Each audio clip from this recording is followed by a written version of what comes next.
नहीं, ये हो नहीं सकते। আমরা কি খাবো, আমরা কি খাবো না, একটু মুড়ি খাওয়ার মতো রোজগারি তো করি। এখন কি সেই মুড়িটাও ছেড়ে দিতে হবে? শুধু কি জল খেয়েই বাঁচতে হবে? কেন কেন বলছি কথা? আজকে আজকে এই এই ম্যান্ডি সোমনাথ কি বলছে, কি বলছে? বলছে ওরাও নাকি কন্ট্রোভার্সি জোনে চলে আসবে। তাহলে আমরা আমরা কি করব? না খেয়ে থাকবো? আমরা কিভাবে রোজগার করব? রাত্রে ভিডিওটা করতে বাধ্য হচ্ছি, কারণ আজকে দিনের বেলা আমি কোনো ভিডিও করিনি। তো দেখলাম কিভাবে আমাদেরকে ছোট করা হচ্ছে, কিভাবে আমাদেরকে নিচু করা হচ্ছে। হ্যাঁ, কাকে নিয়ে বলছি দিদি?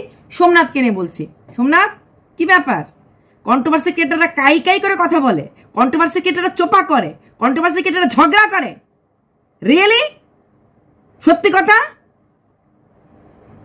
কন্ট্রোভার্সি ক্রিয়েটারদেরকে ভয় লাগে আমাকে নিয়ে আবার পড়ে যাবে, ঝগড়া করতে পড়ে যাবে। পুরুষ কন্ট্রোভার্সি ক্রিয়েটার নাই, কদ্দূর জানো? কন্ট্রোভার্সি জগৎটাকে কতটুকুন জানো? যাকে দেখো হিন্দি চ্যানেলে লাখ লাখ টাকা রোজগার করছে কন্ট্রোভার্সি চ্যানেলে, কতজন আছে। শোনো, ছেলেরা কন্ট্রোভার্সিটা করে না, ওরা রোস্টিং করে। এটা কিন্তু কন্ট্রোভার্সিটির মতোই আরেকটা পার্ট। রোস্টিংটা একটু হেসে হেসে করে, শাঁ শাঁ শাঁ করে না। আর রোস্টাররা একজনকে নিয়ে একটা ভিডিও করে, আমাদের মধ্যে একজনকে নিয়েই কন্টিনিউয়াসলি করে না। কিন্তু শুধু বাংলা চ্যানেল না, এমন কোনো কমিউনিটি নাই, সেটা অ্যাসামিজি বলো, সেটা ওই মারাঠি বলো, সেটা যে কোনো কমিউনিটিতে, সমস্ত কমিউনিটিতে ব্লগার আছে, সমস্ত কমিউনিটিতে ব্লগার আছে। ঠিক তেমনি সমস্ত কমিউনিটিতে কন্ট্রোভার্সি চ্যানেলগুলিও আছে।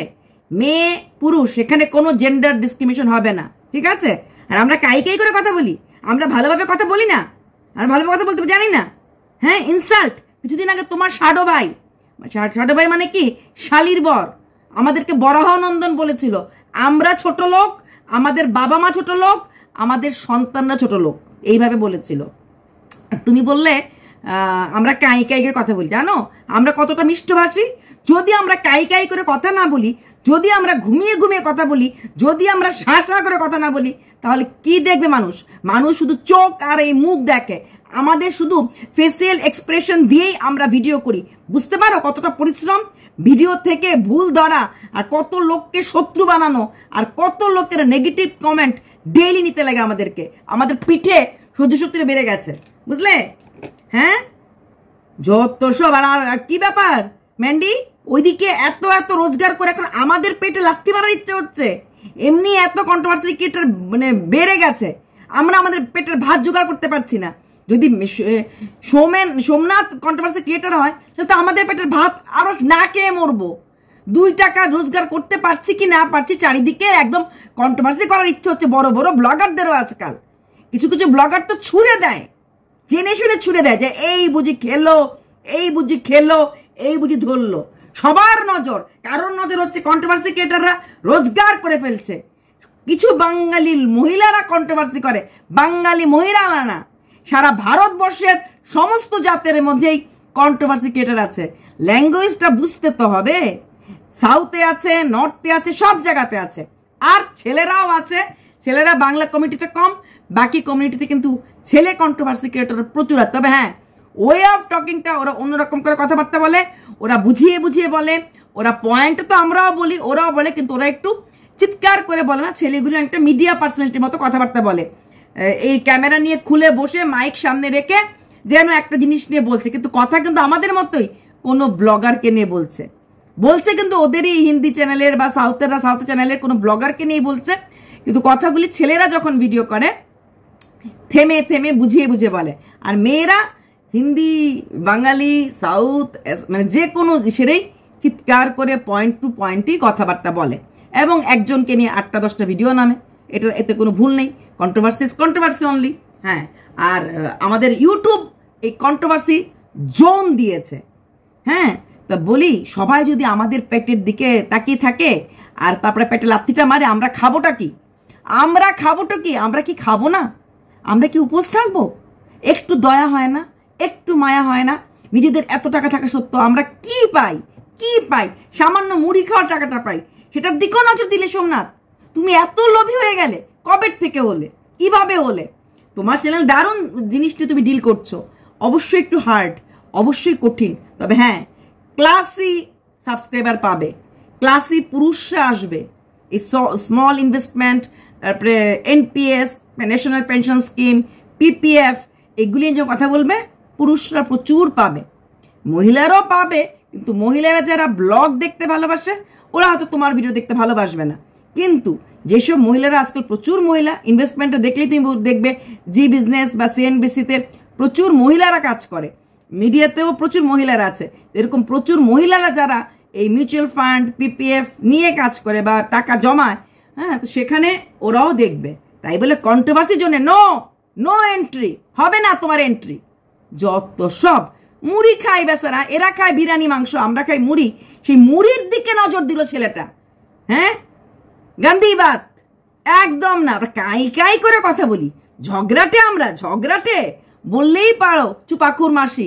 মাইন্ড করবো না কি না, মাইন্ড করবো না, মাইন্ড করবো না। তবে হ্যাঁ, তোমরা ব্লগাররা আমাদেরকে অনেকটা হেল্প করছো এই মুড়ি খাওয়াতে। কেউ স্বীকার করুক না করুক, আমি তো স্বীকার করব। আমি স্বীকার আগেও করেছি, এখনো করি, সবসময় করি। এই ম্যান্ডিরা প্রিয়ারা নিজেরা খাচ্ছে না, আমাদেরকেও খাওয়াচ্ছে, মানে আমাদের পেটের ভাতও জুটাচ্ছে। তো থ্যাংক ইউ এনিওয়ে। এবার আসছি ও ফারিয়া, ও ফারিয়া, ও ফারিয়া, ও Faria live. Yes, Faria live পুরোটাই দেখলাম। ফারিয়া লাইভে যেসব কথাবার্তা ফারিয়াকে নিয়ে হয়েছে, উত্তর দিয়েছে। তোমার সাথে ম্যান্ডি দিদি ভাইয়ের কি হলো? No no no no no no no, ignore, শুধু স্কিপ। আমি ইগনোর বলবো না, স্কিপ করে গেছে, পড়েছে। তারপর প্রচুর তুমি কি শাড়ির বিজনেস শুরু করবে? শুরু করো, হ্যান করো, ত্যান করো। বাট মনে হচ্ছে যেমন সাপ শুনলেই কোনো শব্দ নাই, কোনো উত্তর নেই, কারণ ও পেটে পেটে পেটে পেটে উল বুনছে, উল বুনছে। তারপরে আসলো লাইভের মধ্যে পম পম, কৃষ্ণ পাগলা পম পম, বিলাসী পাড়া আলুর দম। ইয়াস, পম পম আসলো, কিন্তু পম পম তো ডেফা, এটাতে কিছু নাই। ওকে জিজ্ঞেস করছে তোমরা ম্যান্ডি দিদি ভাইতে যাও না? কবে যাবে? কখন যাবে? যাবে কবে? উত্তর দিল যাবো। তখন ফারিয়া করছিল। তারপর বুঝে গেল পম পম এখানে আর কোনো নো টাচ, ডোন্ট টাচ হয়ে গেল। তারপরে ও বুঝে গেল, যখন ও কমেন্ট করতে শুরু করলো, মানে পম পম, ও ওদের তো ভিউয়ার্সদের একই কথা, বলো না কি হয়েছে ম্যান্ডির সাথে তোমার কি হয়েছে? কিন্তু ও আর উত্তর দেওয়ার মতো সৎ সাহসটুকুন তো নেই, থাকার প্রশ্নও আসে না। ওর কোনোদিনই সৎ সাহস থাকবে না, কোনোদিনই সৎ কাজ করবে না। আর এখন চুপ থাকবে, সময় হলেই আবার ছোবল দেবে। ছোবল তো দেবেই, এখন চুপ আছে তার মানে এই না ও চিরদিন চুপ থাকবে। আর রইল বাকি শাড়ির বিজনেসের কথা কিছু বলেনি, তবে আবার ওর ইলেকট্রনিক্স আইটেম বিক্রি করবে। সেখানে ওদেরকে বলেছে তোমরা আমাদেরকে মেসেজ করো, আমার সাথে কথা বলো, কারণ যেসব ভিউয়ার্সকে আমি দেখলাম ওখানে কমেন্ট করতে, এরা সবাই 98% ম্যান্ডির ভিউয়ার্স। কি করে আপনি বললেন? কি করে বললাম? ম্যান্ডি আমার অনেক পুরনো কন্টেন্ট, আর কন্টেন্ট থেকে বেশি বললাম যে আমি কন্ট্রোভার্সিতে অনেক পরে এসেছি, অনেক পরে। আমি ম্যান্ডির রেগুলার ভিউয়ার্স ছিলাম। ম্যান্ডি সেই যেটা ভিডিও করেছিল যে 3K হলো, সবাইকে ধন্যবাদ জানিয়েছিল এবং বল টিকটকে আমি তো ভালোই রোজগার করতাম, এভাবে বলেনি, টিকটকে তো ভালোই ছিলাম, দেখা যাক ওয়াইটিতে এখন কি হয়। তোমাদের সাথে আজকে আমি 3K করতে পারলাম, আগে দেখি কতদূর কি করতে পারি। সেই ভিডিওগুলিও ম্যান্ডির দেখেছি, সেই চুলের মধ্যে গামছা লাগিয়ে ম্যান্ডি ফুল তোলা, সেই নয়নতারা ফুল তোলা, সব দেখেছি। তাই ম্যান্ডি কি করতে পারে আর এই ফারিয়া কদ্দূর যেতে পারে আমি ভালো করে জানি। ফারিয়া এখন চুপ করে গুটনি পাকিয়ে বসে। তারপরে পাবলিক জিজ্ঞেস করেছে তোমার মার সাথে কি তোমার কথা হয় না, তোমার মার সঙ্গে তোমার দেখা হয় না?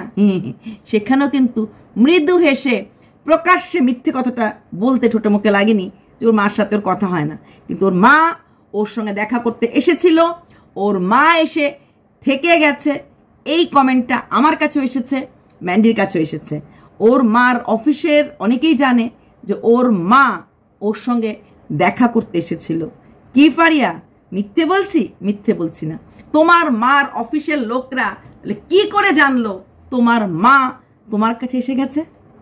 মনে পড়ে তোমার মা কাজ করে বলতে কোথায় কাজ করে বলনি?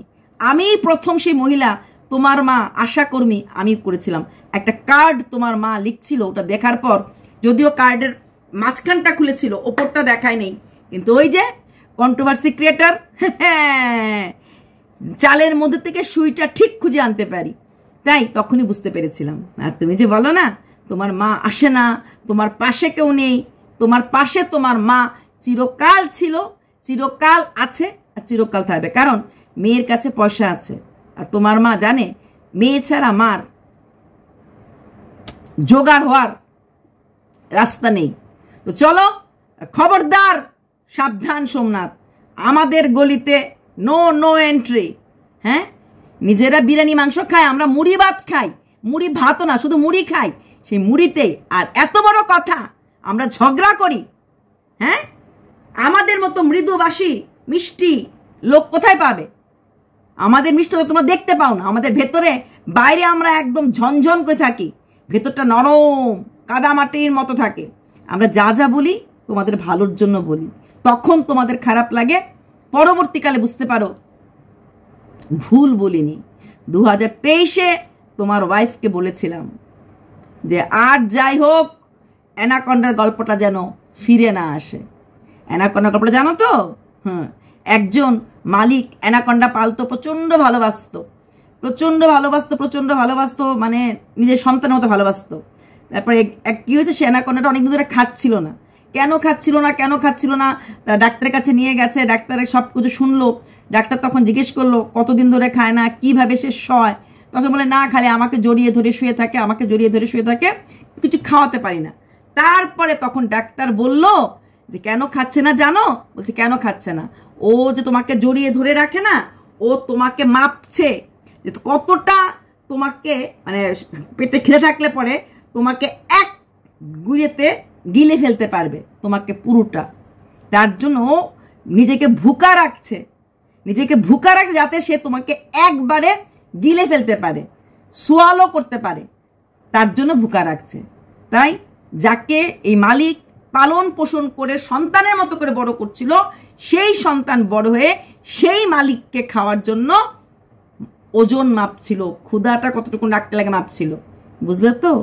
দুনিয়াতে চারিতরফে অ্যানাকন্ডা আছে, আর আমরা না সেই অ্যানাকন্ডাদেরকে চিনতে পারি তাড়াতাড়ি, অনেক তাড়াতাড়ি। 2023-এই বলেছিলাম, তখন ফারিয়া এত ভিডিও করেনি, তখনই আমি বুঝেছিলাম কেন, কিসের জন্য, কি ভালোবাসার জন্য ম্যান্ডিকে থাকতে দিয়েছিল।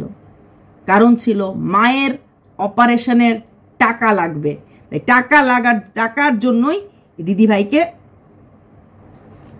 বুঝলে? ঝগড়া করি না, পয়েন্টে অনেক কথা বলে দেই, যে কথাটা হয়তো প্রথম দিন শুনতে খুব নোংরা মনে হয়, খুব খারাপ মনে হয়, দিনের শেষে আজকে না হোক 3 বছর পরে গেল কথাটা ফলে। ওই যে থাক, একজনের নাম নিলাম হলে, যার সংসারটা ভেঙে গেছে, তাকেও কিন্তু বলেছিলাম সোমনাথের সাথে কথা বলো, তার থেকে বড় বন্ধু এই সময় তোমার কেউ হবে না, বারবার বলেছিলাম, শোনেনি। উল্টো সে আমাকে ছোট করে আমাকে নিয়ে ভিডিও করেছিল। আজকে দেখো কি হাল। চলো 2023-এর প্রত্যেকটা কথা আমার 25-এ এসে ফলছে। আমার মতো খুশি এই মোমেন্টে আর কেউ নেই, বুঝলে? ভাবছি এখন আমিও অডিয়েন্স চেঞ্জ করে অ্যাস্ট্রোলজি, না মুখ না দেখে, চোখ না দেখে শুরু করব। চলো বাই, জানি অনেক রাত্র হয়ে গেছে।